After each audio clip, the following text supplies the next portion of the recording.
Bonjour à tous, cette semaine nous recevons Aymeric François, le maire de Cambrai.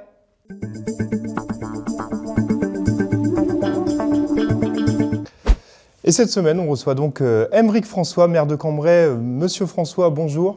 Bonjour Monsieur Fichot. Bon, voilà, donc je vous propose une interview pour lancer ce mandat, une interview en 3 temps. D'abord revenir sur la campagne municipale, ensuite évoquer vos premiers pas en tant que maire et un côté perso pour vous faire connaître auprès des Cambraisiens. Donc allons-y, rentrons dans le vif du sujet. Est-ce que pour vous, devenir maire de Cambrai, c'était un rêve de gamin ? C'était, depuis que je suis enfant, on m'appelait Monsieur le maire ou Monsieur le président, parce que j'aimais la politique. Mais non, je ne pensais pas être élu maire aussi rapidement dans ma vie. C'était pas du tout une volonté ou un calcul politique depuis plusieurs mois, plusieurs années. Non, c'est un rêve d'enfant, oui, mais il est arrivé, il a tapé à la porte sans que je sois prêt. Qu'est-ce qui est différent entre la campagne de 2020 où, on le rappelle, vous étiez directeur de campagne de l'équipe Union pour Cambrai et cette année, en 2026, où vous étiez tête de liste. Qu'est-ce qui est différent entre les deux casquettes ? C'est une casquette tête de liste, c'est celui qui donne la direction, celui qui donne le cap de la campagne, celui qui doit mettre son identité dans son programme, dans son équipe municipale. J'ai constitué une liste de personnes formidables, 40 personnes plus moi qui ont composé cette liste. Voilà, c'est le tête de liste est celui qui donne l'identité de ce qu'il veut pour sa liste et de ce qu'il veut pour son programme et pour la ville. Justement, la campagne, vous avez, c'est fait de rencontres, c'est fait de plein de moments. Qu'est-ce qui vous a vraiment marqué au cours de cette campagne ? C'est fait de rencontres, c'est fait de désillusions aussi, c'est fait de moments joyeux, un peu plus malheureux, peinés. Mais ce qui m'a marqué le plus dans cette campagne, c'est le bon accueil, l'accueil chaleureux que j'ai eu dans les quartiers de Cambrai. Je me rappelle d'une mamie que j'ai été voir dans le quartier Les Martigues qui me disait Monsieur François, on n'a pas vu un homme politique depuis longtemps venir nous voir. Ça m'a touché. Et puis forcément, il y a eu le grand meeting au marché couvert qui a réuni plusieurs centaines de personnes. C'était incroyable. C'était la première fois que je prenais la parole et la première fois que je faisais un meeting. Donc c'est des choses qui marquent dans une vie. Et puis j'étais accompagné par ma famille et par tous les gens que j'apprécie. Il y avait aussi des gens qui étaient curieux. Et puis je crois qu'ils ont pu voir la personne et le maire que je suis aujourd'hui. Alors le 22 mars, votre équipe a gagné. Ce soir-là, est-ce que votre téléphone a explosé ? Combien d'appels, combien de messages avez-vous reçus ce soir-là ? Mon téléphone a explosé, oui, c'est le cas. Pour vous, en toute transparence, je suis à 4200, 4300 messages, que ce soit sur Internet, que ce soit par mail ou par SMS. Donc je profite d'avoir cette aura pour dire que je m'excuse auprès de tous celles et ceux qui m'ont envoyé un message et auxquels je n'ai pas pu encore répondre, parce que je vous assure que j'ai eu plus de 4000 messages. Je vais devoir créer une nouvelle ligne téléphonique au cabinet. Et puis à la mairie de Cambrai, on reçoit quasi 200-300 courriers par jour. J'ai 400 rendez-vous en attente. Enfin, il y a une ferveur et un engouement assez fou auquel je vais répondre. Mais forcément, ça fait que 2 semaines que je suis élu et je n'ai pas encore la possibilité humaine de recevoir tout le monde. Voilà. Ce qui était marquant aux 2 tours, les 2 dimanches, c'est qu'il y avait vraiment beaucoup de jeunes en mairie. Est-ce que vous ressentez une attente de cette jeunesse cambraisienne ? Complètement. Vous savez, il y a la victoire et puis il y a aussi des petites victoires qui sont moins visibles, mais moi qui m'ont beaucoup touché, c'est l'intervention des jeunes dans la campagne. Il y a eu beaucoup de jeunes qui m'ont soutenu, j'ai parlé à beaucoup de jeunes, j'ai rencontré beaucoup de jeunes, il y a eu beaucoup de jeunes qui ont été intéressés, même des nouveaux votants, des jeunes qui avaient 18 ans. Ils ont été intéressés par cette campagne municipale. Parce qu'ils se sont reconnus dans moi, ils se sont reconnus dans les idées de mon programme, ils se sont reconnus dans mon équipe. Et c'est vraiment une victoire, ça, personnelle, c'est d'avoir revitalisé cette jeunesse et cet intéressement de la jeunesse pour la ville de Cambrai. J'ai notamment été sur TikTok, c'est des choses que je ne connaissais pas forcément, et puis il y a eu un engouement fou, je sais que ça a fait des centaines de milliers de vues par une star des réseaux sociaux. Enfin, quand je sors là actuellement, j'ai des des lycéens, même des collégiens qui me disent « Monsieur le maire ». Enfin, je trouve ça formidable. Et c'est quelque chose qu'il faut que je continue, c'est que la politique intéresse les jeunes et que les jeunes aussi prennent leur destin en main. C'est pour ça que je vais créer notamment un conseil municipal des jeunes dans les mois à venir, pour que tous les jeunes de Cambrai puissent proposer et faire de la politique à leur manière. Le conseil municipal d'installation est toujours un grand moment. Là aussi, on a senti une grande attente parce qu'il y avait 400 personnes qui étaient présentes en mairie. Le pic sur le live, plus de 1000 personnes qui ont regardé ce live. Qu'est-ce que ça vous inspire ? Ça m'inspire que les gens sont heureux de ma victoire. En toute modestie, ça inspire que les gens sont intéressés. Ils veulent prendre ce virage avec moi de Cambrai, pour Cambrai, une ville moderne, accessible, transparente, une ville où on se sent mieux et une ville où l'avenir sera mieux. Quand je vous dis ça, c'est que oui, il y a un engouement fou. Vous avez raison, ce conseil municipal d'investiture, ça a été un moment fort personnellement pour moi, pour l'ensemble de mes colistiers et aujourd'hui élus municipaux. Ça a été un moment fort pour les services de la ville, ça a été un moment fort pour les Cambraisiennes et les Cambraisiens. C'est un moment qui était, je pense, attendu et je crois qu'il y a eu une sorte de soulagement et puis surtout cette première pierre d'un nouveau souffle pour Cambrai. Et ça, les gens sont demandeurs et ils sont tous avec moi dans le même paquebot pour les mois et les années à venir. Là, dès les premiers jours, le standard de la mairie a complètement explosé. Votre cabinet, on peut le dire, est un peu sous l'eau. Hein, ils ont des centaines d'appels, des centaines de demandes. Qu'est-ce que vous voulez leur dire à vos personnes du cabinet, au personnel du secrétariat enfin voilà, est-ce que vous comprenez l'attente des Cambraisiens ? Bien sûr, je comprends l'attente des Cambraisiens. Bien sûr, je la comprends et elle est toute légitime. Et je remercie vraiment l'ensemble des services de la ville de Cambrai. Vous savez, des agents formidables, des agents qui sont fiers de travailler pour la ville de Cambrai, qui veulent plus de considération, qui veulent plus de bien-être au travail, mais qui veulent surtout être reconnus à leur juste valeur. Être agent de la ville de Cambrai, ça doit être un honneur, ça doit être une fierté. Et moi, je les remercie vraiment pour le travail qu'ils font chaque jour sur le terrain. Là, tout à l'heure, j'étais avec les agents des écoles. Je leur disais, vous êtes le premier visage de la ville de Cambrai pour les familles et pour les enfants. Je veux que ça soit un visage souriant et pour qu'on donne un visage souriant, il faut bien se sentir dans sa vie professionnelle et personnelle. Enfin, c'est tout le travail que je vais m'apprêter à faire au niveau des services de la ville de Cambrai. Voilà, je les remercie. Le standard, oui, je sais qu'il a explosé.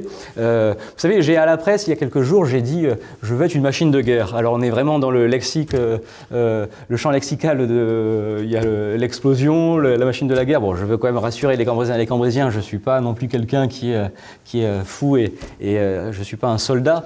Mais oui, quand je disais machine de guerre, c'est parce que je veux avancer. Et chaque obstacle qui se mettra sur mon chemin ou sur celui de la ville de Cambrai ou sur celui des agents municipaux, eh bien, nous l'écraserons pour continuer dans le champ lexical de cette atmosphère. Je veux que les Cambraisiennes et les Cambraisiens puissent avoir notamment une réponse à toutes leurs demandes. Vous savez, un Cambraisien, lorsqu'il prend la plume, lorsqu'il fait un mail, lorsqu'il appelle, eh bien, il faut reconnaître déjà ce geste qui est important, c'est de faire appel au maire de Cambrai ou à ses élus ou au service. Eh bien, il faut systématiquement une réponse à toutes les demandes citoyennes pour qu'on s'en sente bien dans la ville de Cambrai. Voilà. Vous êtes l'un des plus jeunes maires de France, en tout cas pour une commune de cette taille. Qu'est-ce que ça vous inspire ? C'est pareil, c'est fou, j'en reviens pas du tout. Vous savez, je crois que je suis encore un peu sur ce nuage. Pourquoi ? Parce que j'ai des appels téléphoniques de personnes politiques nationales, j'ai la presse nationale qui m'a appelé également, auxquelles je n'ai pas encore souhaité répondre. J'ai envie de réserver mes interviews pour la presse locale, La Voix du Nord, l'Observateur et le Cambraisien TV. J'ai envie de leur réserver cela. Oui, je suis le plus jeune maire de l'histoire de Cambrai depuis 1797. Alors, il avait 29 ans, ce maire-là, à l'époque. Il a duré quelques jours. Oui, je suis le plus jeune maire de l'histoire de Cambrai. Je suis également l'un des plus jeunes maires, vous l'avez dit, pour les communes de plus de 30 000 habitants. C'est un honneur. Et vous savez, il y a une nouvelle aussi volonté des Françaises et des Français de faire de la politique. Je pense qu'il y a un moment pour tout dans la vie. Vous savez, le pouvoir, ça se partage. le pouvoir, ça ne se garde pas 50 ans. Et quand je dis ça, je ne veux pas parler de M. Villain, parce que M. Villain, heureusement qu'il a été là pendant toutes ces années. C'était quelqu'un qui était noble dans sa façon de faire de la politique, qui a donné un dynamisme et qui a empêché surtout que Cambrai périsse ces dernières années lorsqu'on a eu des décisions nationales qui auraient pu mettre en péril la ville, le territoire. Monsieur Villain était quelqu'un d'un autre temps, c'est sûr. C'était un monsieur qui avait commencé sa carrière dans les années 70. Et puis, les gens, les Cambraisiennes et les Cambraisiens, eh bien, ils attendent aussi un renouveau comme les Françaises et les Français, à toutes les échelles politiques, nationales, départementales, régionales, locales. Ils attendent du renouveau et en tout cas une nouvelle façon de faire de la politique. Voilà. Comment sont passés les premiers jours en tant que maire, comment vous avez endossé cette responsabilité ? C'est le mot endosser, c'est une charge sur les épaules. Vous savez, dès le lundi matin à 8h, j'ai été confronté à la fermeture des classes. C'est un sujet majeur, un sujet qui n'est pas du tout agréable. Voilà, il y a des choses qui étaient un peu mises sous le tapis, que j'ai du coup découvert le tapis et puis traiter un ensemble de sujets. Il y a aussi ce paquebot qu'est la collectivité qui avance et qui demande plein de signatures, plein de dossiers à gérer, plein d'urgences. J'ai notamment eu la préparation du rapport d'orientation budgétaire qu'on a passé hier en conseil municipal. J'ai également préparé le budget pour l'année à venir. Et puis j'ai aussi cette volonté de faire une refonte des services. Alors vous voyez, je dois travailler au sein de la mairie, je dois être sur le terrain. C'est un agenda qui commence à 8h30 le matin et qui finit à 23h le soir. Enfin, c'est un marathon et et je suis fier de faire ce marathon avec une belle équipe, je le répète, à mes côtés. Justement, c'est la France qui veut ça, mais on vote pour les maires le 22, le maire prend ses fonctions le 29, et dès les premiers jours, il faut déjà faire un rapport d'orientation budgétaire, voter un budget un mois après. Enfin, comme vous dites, c'est un marathon. Hein. C'est un marathon, et puis il faut être au fait des sujets, des dossiers de la collectivité. Moi, comme je n'étais pas à la ville de Cambrai, je n'ai pas eu la connaissance des derniers projets, des derniers dossiers. Donc il y a une découverte sur certains sujets. Il y a aussi... moi, j'ai pas été, ça fait pas 20 ans que je suis élu, ni 30 ans, donc il faut aussi que j'apprenne à lire entre les lignes de certains sujets budgétaires. J'ai des nouveaux élus, une équipe qui vient de la société civile, qui ne connaissait absolument pas le fonctionnement de la collectivité de la ville de Cambrai, qui ne connaît pas du tout le fonctionnement des services, mais qui apprend. Pourquoi ? Parce que ce sont des gens qui veulent travailler, qui veulent bien faire, qui sont souriants, agréables, bienveillants, et donc ils ont toutes les qualités, c'est des gens intelligents, des gens qui sont dans la vie professionnelle pertinents, et ils ont toutes les clés en main pour devenir, dans les semaines et dans les mois à venir, d'excellents élus qui seront proches de la population. Sur quel projet allez-vous travailler ? C'est quoi vos premières mesures ? Les premières mesures, elles sont celles que les Cambraisiennes et les Cambraisiens veulent. J'ai notamment pris la décision de recruter 3 agents municipaux, alors 3 policiers municipaux avant l'été. Il y a un policier municipal qui va arriver le 1er mai. On a le lancement du recrutement est parti pour 2 là pour les semaines à venir. Voilà, sur ce côté sécurité, la vidéosurveillance, voilà, c'est des choses qu'on va amplifier dès les premiers mois. Et puis au-delà de la sécurité, il y a le côté aussi social, convivial. Le côté social, j'ai demandé au CCS de faire une étude sur les personnes isolées. Vous savez, j'ai des petites fixettes sentimentales et je souhaite que chaque personne à Cambrai se sente accompagnée. Il y a beaucoup de personnes âgées que j'ai rencontrées dans la campagne qui me faisaient savoir le fait qu'elles étaient délaissées, seules, etc. Et moi, ça m'a touché. Eh bien, à toutes ces personnes âgées, à toutes ces personnes en situation de handicap également, je veux leur dire que demain, ils seront accompagnés, ils seront écoutés, et ils seront considérés. Et quand je dis considérés, eh bien, ils seront notamment invités à toutes nos fêtes patriotiques, à toutes nos fêtes de la ville de Cambrai. J'ai notamment pris la décision le 8 mai d'inviter des maisons de retraite pour partager ce moment auprès des élèves des écoles publiques et privées. Voilà, c'est un peu la nouvelle façon de faire. Je veux aussi mettre un pan sur la convivialité. Vous savez, je veux une ville heureuse. une ville heureuse. Et une ville heureuse, eh bien, c'est une ville qui travaille et qui avance, mais c'est une ville où aussi on peut se faire plaisir et on fait plaisir. Les jeunes et les familles sont pour moi aussi un axe prioritaire. Je veux que chaque jeune à Cambrai se sente bien, je veux que chaque famille à Cambrai se sente bien. Et forcément, il faut avoir des actions et des propositions accessibles, gratuites. C'est le rôle d'une ville de Cambrai de proposer des loisirs gratuits. Alors, il y a des choses que je vais maintenir et qu'on va aussi revoir, mais voilà, je veux que sur le plan de la convivialité, on donne aussi le plaisir aux Cambraisiennes et aux Cambraisiens. Je veux que les Cambraisiens et les Cambraisiennes soient heureux. Je veux une ville heureuse. Ça, Qu'est-ce qui vous a surpris en tant que maire? À quoi vous vous attendiez pas? Oh là, à quoi je m'attendais pas? Je m'attendais peut-être pas à ce que les opposants ou ceux qui m'ont dénigré pendant la campagne viennent me caresser aujourd'hui. Et dans le fonctionnement de la mairie, est-ce qu'il y a des choses qui vous ont étonné, le nombre de signatures, le nombre d'agents qui vous sollicitent? Alors oui, ça m'a étonné, c'est le nombre de signatures. Je savais que M. Villain, lorsque j'étais son directeur de cabinet, était une force de travail. Je savais qu'il y avait énormément de parapheurs qui venaient chaque jour dans son bureau, mais je vous assure, je ne m'attendais pas à signer au moins une centaine de courriers par jour, à lire au moins 300 courriers par jour, et surtout que je suis très pointilleux, je suis très travailleur, et donc je lis vraiment chaque courrier, je veux comprendre chaque dossier, je veux comprendre chaque point, et ça prend du temps forcément. Et donc j'ai demandé à mon cabinet de m'alléger un peu, parce que je reçois peut-être une vingtaine, trentaine de rendez-vous par jour, mais je souhaite également prendre mon temps pour travailler des dossiers. Et après, il y a toutes ces réunions qui vont aussi continuer et commencer au niveau des propositions et du programme pour l'année à venir. J'ai notamment demandé, vous le verrez, mais le Cambrai-Plage, je veux lui donner une dimension nouvelle. Le marché de Noël, je veux lui donner une dimension nouvelle. Le 15 août aussi, le défilé du 15 août et la fête foraine. Enfin, il y a tellement de beaux projets. Cambrai a un potentiel immense. Et je veux l'arroser, ce potentiel, pour qu'il fleurisse formidablement bien.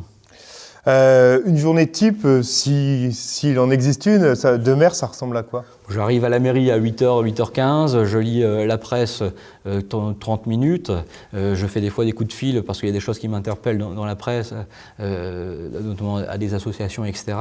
Et puis à 9h, je fais ma première réunion avec mon cabinet, et puis je reçois ensuite tous les rendez-vous jusqu'à 11h30. 11h30, je me plonge dans les dossiers. À midi, si j'ai la chance, parce que j'ai des rendez-vous notamment là à midi jusqu'à 13h, si j'ai la chance, je vais manger un sandwich où je vais manger lorsque voilà, dans les restaurants cambraisiens, c'est quand je peux, mais souvent mon épouse me fait des petites gamelles où je mange des sandwichs. Oui, je suis quelqu'un de simple. Et puis l'après-midi, eh bien, je reprends à 13h30 ou 14h, et puis pareil, c'est reparti, il y a des rendez-vous jusqu'à 18h, 18h la réunion jusqu'à 20h, 21h. Et ça peut être aussi, eh bien là comme ce matin, j'ai fait l'inauguration d'un magasin qui s'ouvre à la zone commerciale à Proville, où j'étais invité par cette enseigne nationale. Voilà, donc il y a des inaugurations, il y a des discours à faire. Là, je vais après au Forum Job qui est organisé par le SEJC et la ville de Cambrai. Enfin voilà, il y a la vie d'un maire et la vie d'un élu est complètement folle.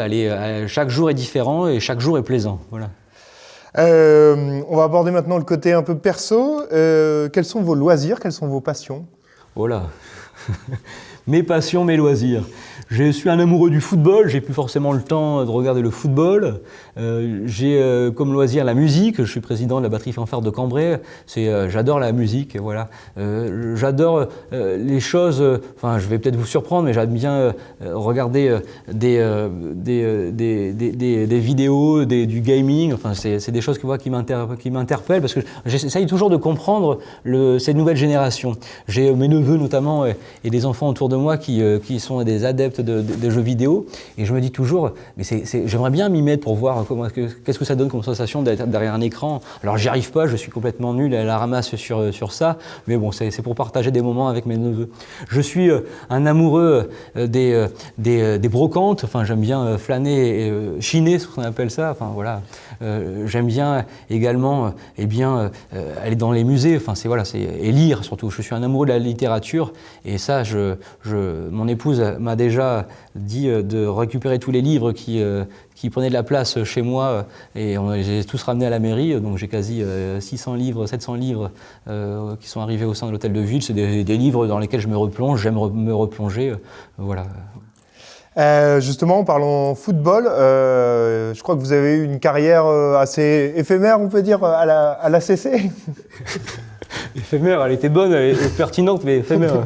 C'est parce que éphémère, bon, peut-être parce que j'étais pas aussi bon, mais non, c'est éphémère parce que j'ai quitté le milieu cambrésien pour faire mes études, pour partir à Lille faire mes études post-bac. Mais oui, j'ai joué à l'OM. À l'époque, ça s'appelait par le club de mon grand-père, René François, ça s'appelait Cité Amérique. Donc j'ai commencé à Cité Amérique et je suis parti.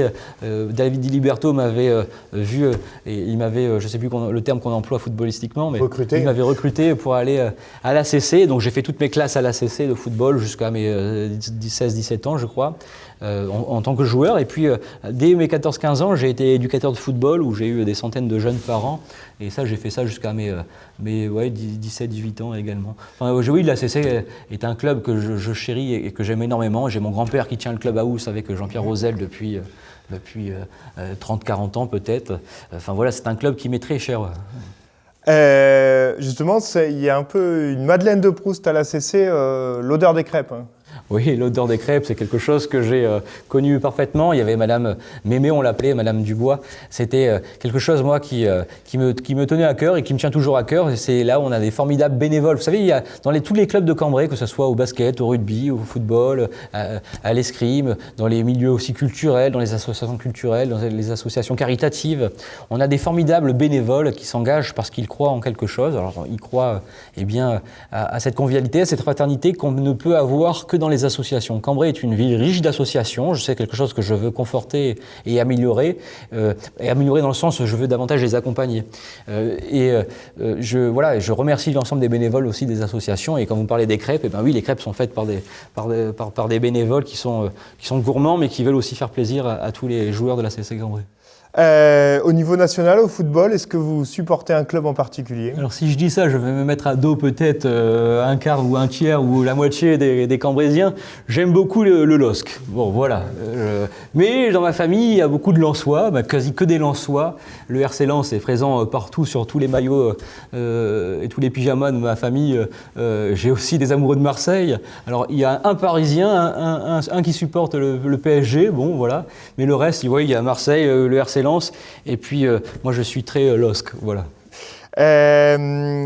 On va parler aussi vestimentaire. La cravate, pour vous, est-ce que c'est tous les jours la cravate?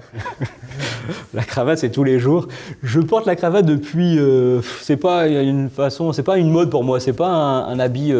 C'est un habit quotidien. Je l'ai toujours mis quand j'étais même lycéen. Je mettais la cravate. Pourquoi? Parce que je suis amoureux du style français. Vous voyez, on a la chance d'être en France. On a la chance d'avoir la mode française et on a la chance d'avoir le charme à la française. Et là, pour moi, la cravate a toujours fait partie de cela. J'ai peut-être 400-500 cravates où je choisis la cravate en fonction de mes humeurs, en fonction de la journée, du temps, en fonction des rendez-vous. Hier, par exemple, je portais au conseil municipal une cravate bleu-blanc-rouge. Alors, je n'avais absolument pas fait exprès de la prendre, celle-ci, et puis j'ai une de mes adjointes qui me dit « Monsieur le maire, vous avez bien choisi la cravate ». Et donc voilà. Enfin, je sais que c'est bizarre, je ne vais pas porter de nœud papillon. Des fois, vous allez me voir sans cravate, parce que je ne suis pas non plus un adepte à 100%. Je suis comme tout le monde, hein. C'est que je ne dors pas avec une cravate, je ne fais pas du sport avec une cravate. Mais je pense qu'en tant que maire, c'est important qu'on ait aussi cette stature vestimentaire. Je ne serai pas un maire qui va venir en short à la mairie, peut-être des fois en basket ou en jean, mais surtout pas en short ou en débardeur ou je ne sais pas quoi. Non, la cravate pour moi est important, ça me rassure et puis je ne sais pas, enfin, chacun est comme il est. Et je dis à la mairie, venez comme vous êtes. Voilà, pour pas prendre le slogan d'un fast-food, mais venez comme vous êtes. Moi, je viens avec ma cravate, je sais que j'ai un adjoint qui vient avec son nœud papillon. Voilà, chacun vient comme il veut. Vous parliez littérature tout à l'heure. S'il fallait retenir un seul livre, ce serait lequel? Celui qui m'a marqué et qui me marque toujours, parce que vous savez, sur mon livre, je vais vous en donner un, mais je vais vous en donner un deuxième également. J'ai La condition humaine d'André Malraux, c'est celui qui est dans mes tripes depuis un bon 15-20 ans. André Malraux est l'auteur qui qui me perturbe le plus et qui m'intéresse le plus, parce que c'est un homme, c'est un écrivain, c'est un littéraire, un artiste, et qui s'est lancé aussi dans la politique et qui a eu une dimension culturelle pour la France. C'est lui qui avait notamment créé les Maisons de la Culture. Et moi, c'est vrai que ce personnage m'intéresse beaucoup pour la ville de Cambrai, dans le sens que je veux aussi redynamiser, donner les moyens de la culture à Cambrai. On a une ville sportive qui est compétente, pertinente, qui est incroyable. On a encore Yanis Boulanger qui a gagné un prix national. Mais je veux aussi donner cette dimension culturelle et patrimoniale à Cambrai, on a un bon service d'art et d'histoire de la ville de Cambrai, un service culturel, mais je veux vraiment que Cambrai rayonne au niveau culturel. On a la chance d'avoir la bêtise de Cambrai, on a la chance d'avoir les souterrains, on a la chance d'avoir un beffroi, on a la chance d'avoir des magnifiques bâtiments religieux. La cathédrale et l'église Saint-Géry sont des bâtiments incroyables. J'en ai la chance d'avoir des figures, Louis Blériot, Fénelon, et tout ça, c'est vrai que je veux fructifier ça pour que Cambrai rayonne en France, en Europe et dans le monde. On a la bataille de Cambrai, pour laquelle on va fêter les 110 ans l'année prochaine, qui va être un événement international. On est déjà en train de travailler dessus, parce qu'on va inviter le roi Charles et puis des membres de la famille royale. J'espère qu'ils seront présents. Mais voilà, c'est une dimension que je veux donner à Cambrai, une dimension connectée au monde et qui rayonne. Voilà. Je veux qu'on soit fier de Cambrai lorsqu'on va à Menton, dans le Gers ou à Paris, qu'on dise je viens de Cambrai, et puis qu'on ait des gens face à nous qui soient ah oui, vous venez de Cambrai. Voilà. Quelle est votre citation favorite? Alors une citation, j'en ai une qui me vient à l'esprit là à l'instant, c'est une formule de Guéhenno qui disait « Je suis à leur côté parce qu'ils sont les vaincus ». Voilà, c'est tout simple. Et puis, j'ai un mot qui me tient à cœur, mais vraiment, alors lui, il me botte depuis mes 10 ans, c'est fou. Hein. Je regardais quand j'étais jeune, j'adorais regarder les émissions de Bernard Pivot. Et à la fin de chaque émission, il posait différentes questions. Je ne sais plus comment ça s'appelait, ce dernier épisode de l'émission, où il posait notamment la question quelle est votre couleur préférée, quel est votre mot préféré. Et puis, j'ai sœur Teresa qui avait participé à l'émission et qui a répondu Yallah. Yallah, c'est un mot arabe, hébreu, et qui est de consonance africaine, asiatique, et qui a traversé tous les temps et qui est aussi important dans le monde biblique. Et sœur Teresa, ça veut dire en avant. Et elle disait toujours, moi c'est le mot qui m'a toujours fait avancer dans la vie, c'est le mot, si c'était son mot préféré, et bien pour moi c'est aussi mon mot préféré. Je veux toujours aller de l'avant, je veux toujours avancer, et je veux toujours... oui, voilà. Et enfin, quel est l'endroit où vous vous sentez le mieux dans ce monde? Voilà, je me sens... L'endroit où je me sens le mieux dans ce monde, je me sens mieux lorsque je suis bien entouré, c'est-à-dire dans tous les lieux où il y a des bonnes personnes à mes côtés. J'aime beaucoup être devant un étang. J'aime beaucoup le port de Quentin-Pré. J'aime m'asseoir quelques minutes sur les bancs du port de Quentin-Pré, juste pour regarder cette douceur de l'eau. Je suis très amoureux de l'eau. J'adore la mer, j'adore les océans. J'adore les lacs, j'adore les fleuves, et je suis très amoureux, et c'est pour ça qu'à Cambrai, je trouve mon plaisir, parce qu'on a l'Escaut, on a le canal de l'Escaut, le canal de Saint-Quentin, on a le port de Quentin-Pré, donc je suis très bien à Cambrai, et lorsque j'ai besoin de me retrouver seul dans ce monde en perpétuel mouvement, je me rapproche toujours de l'eau. J'adore aller à la mer, j'adore être sur un petit banc près d'un fleuve, et ça j'aime bien la pêche par exemple.